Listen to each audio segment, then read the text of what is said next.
Jasper அப்படிங்கிற ஒரு தமிழ் படத்தை பற்றி இந்த வீடியோவில் பார்க்க போகிறோம். இந்த படம் வந்து ஒரு கேங்ஸ்டர் ஆக்ஷன் த்ரில்லர் படம். இந்த படத்தோட டியூரேஷன் அப்படின்னா ஒரு 2 மணி நேரம் 20 நிமிஷம் படம். இப்போ இந்த படத்தோட கதை என்ன அப்படிங்கிறத பார்த்துடலாம். இந்த படத்தோட ஆரம்பத்தில் ஜாஸ்பர் அப்படிங்கிற இந்த படத்தோட ஹீரோ வந்து ஒரு கேங்ஸ்டர். இப்போ இவர் வந்து ஒரு குடிகாரன்.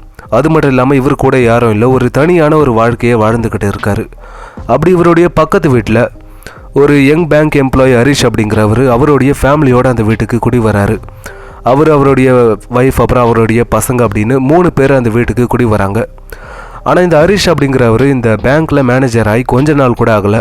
ஆனால் அதுக்குள்ளே ஒரு கேங் வந்து இந்த மாதிரி ஒரு பெரிய மணி லாண்ட்ரிங் பண்ண சொல்லி அவரை ஃபோர்ஸ் பண்ணுறாங்க. ஆனால் ஹரிஷ்க்கு இந்த மாதிரி விஷயங்களை பண்ணுறதுக்கு அவருக்கு சுத்தமாக விருப்பம் இல்லை. அதனால் ஒரு கட்டத்துக்கு அப்புறம் ஹரிஷை கடத்தி கொண்டு போகிறாங்க. இப்போ இந்த ஜாஸ்பர் அப்படிங்கிறவர் ஹரிஷை கண்டுபிடிச்சி, அதாவது அந்த கேங் கிட்ட இருந்து ஹரிஷை காப்பாற்றி அவருடைய ஃபேமிலி கிட்ட கொண்டு போய் சேர்க்கணும் அப்படின்னு நினைக்கிறாரு.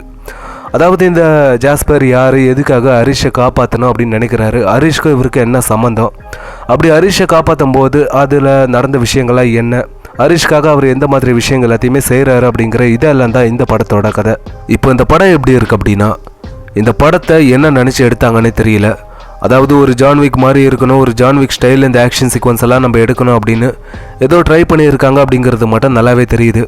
ஆனால் அந்த படம் எப்படி வந்திருக்கு அப்படின்னா, ஒரு மோசமான ஒரு ஆக்ஷன் சீக்வன்ஸ், ஒரு மோசமான ஒரு ஸ்க்ரீன் பிளேவாக தான் கொடுத்துருக்காங்க.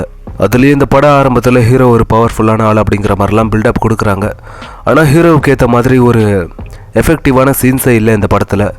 அப்புறம் இந்த ஃப்ளாஷ்பேக்கெல்லாம் காட்டுறாங்க. அந்த ஃப்ளாஷ்பேக்கில் இடையில ஒருத்தன் கதை சொல்கிறான்.